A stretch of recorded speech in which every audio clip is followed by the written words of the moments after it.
KingCobraJFS, the sexy goth bad boy.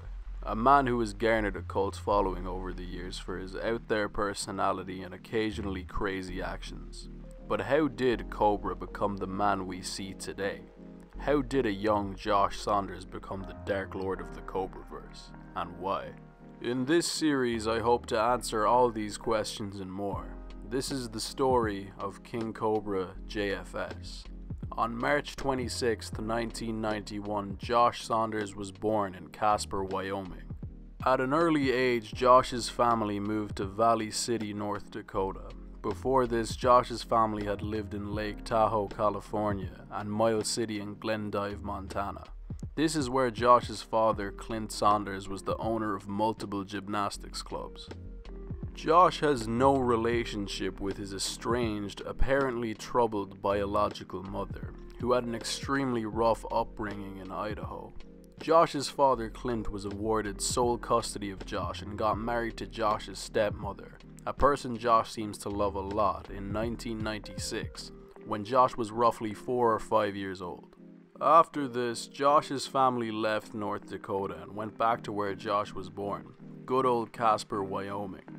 Josh was educated in Casper and graduated from Natrona County High School. Josh was subjected to quite a lot of bullying during this time because of his Asperger's syndrome.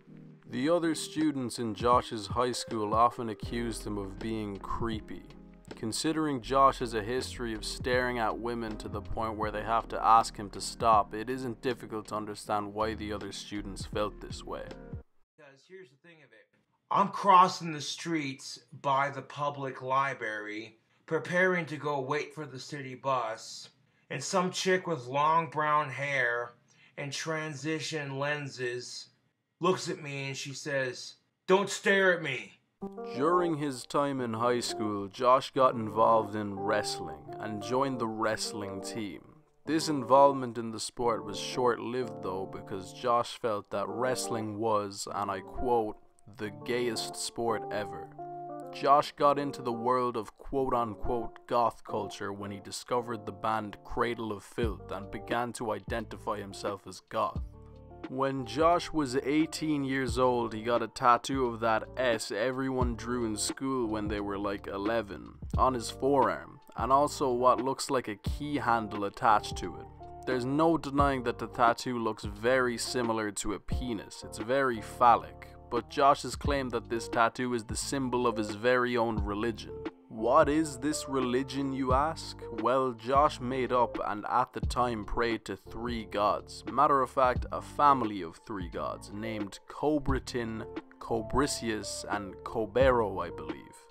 Cobratin is the god of this religion, Cobricius is the goddess, and Cobero is their son.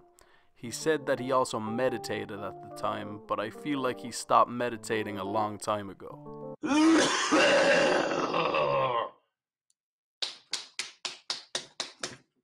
He said that this religion motivated him to get into practicing magic and creating wands, so it looks like if it wasn't for Cobratin's magic, we wouldn't have the Cobras Magic, and we wouldn't have Cobra Craft Wands, Josh's Etsy store where he sells his really shitty wands. He also said that men involved in this religion are called Cobra Demons, and women involved in this religion are called Cobra Angels. And yes, Josh refers to himself as a Cobra Demon, which is kind of cute, but also kind of worrying. Josh cites this religion, as well as his obsession with cobras, as the reason he went by the name King Cobra as a musical artist and as a YouTuber. In 2011, Josh began making videos on his first YouTube channel named gothickingcobra 52. At the time, Josh had recently graduated from high school and was living with his parents. He was also attending Job Corps at the time, a training program that offers free of charge education and vocational training to people between the ages of 16 to 24. Josh began to upload videos talking about his religion, his views on Christianity and why he doesn't like it, of course, his music, and alternative and goth culture. Josh would make videos when he wasn't busy at Job Corps, and these 2011 videos that he made are usually around 15 to 20 minutes. A far cry from modern Josh live streams, which can range from anywhere between an hour and 3 hours. But I guess when you're a NEET like Josh is, you can just do those things. During Josh's time at Job Corps, he met his first girlfriend, Stephanie, and this relationship was something truly beautiful. I don't think anything highlights the beauty of this relationship quite like Josh losing his virginity to Stephanie in the bathrooms of Job Corps, supposedly in 2 minutes and 46 seconds. He recorded this historical event on his iPod, but thankfully, he lost the video. During this era, Josh's really early YouTube days, he made a video in response to people accusing him of being a mallcore goth, and said that he is a true goth. He insists he's goth and discusses bands he believes are goth, like Joy Division, which he pronounces Joy Davidson, and Pink Floyd. What the fuck? This was the first video made by Josh that really got people invested in him. This is a pivotal moment in the history of KingCobraJFS. In the beginning of 2012, Josh got kicked out of Job Corps because he was caught smoking weed. Josh is now living with his parents, no longer in education, and has more time to spend making YouTube videos. Josh did not leave Job Corps without making his mark, however. He will always be remembered as the guy who got so horny he had sex with a grapefruit there. Here, I had a grapefruit before I went to bed, and the thought occurred to me, can I make this into a vagina? So I ate all the grapefruit out, I poked a hole in the middle of it, and then stuck it on my dick, wrapped around, and jerked off with it.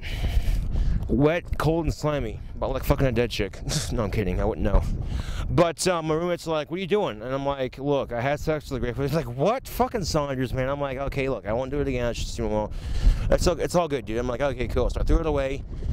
And then somehow the whole campus found out about it, because that's how Job Corps is. It's kind of like high school in that aspect. So, and at first I'm like, this kind of pisses me off. You know, people give me shit about it. So instead, I decided to make jokes about it. Like, g'day for this, sounds so good and juicy. But two big things do happen for Josh around this time. Two things that make his profile as an internet celebrity rise even more.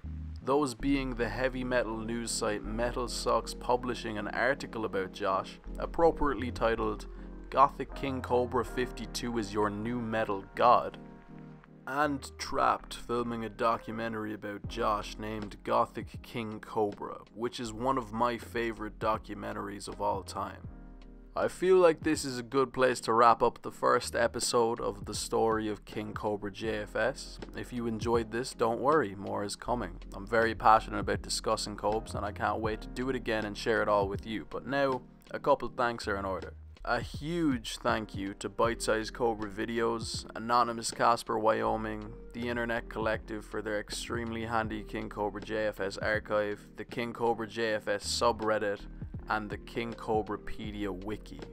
And of course, thanks are in order for the Cobra himself, KingCobraJFS, Josh Saunders, Sexy Goth Bad Boy, whatever you want to call him, because without him none of this would be possible and we would never have a portal into the Cobraverse.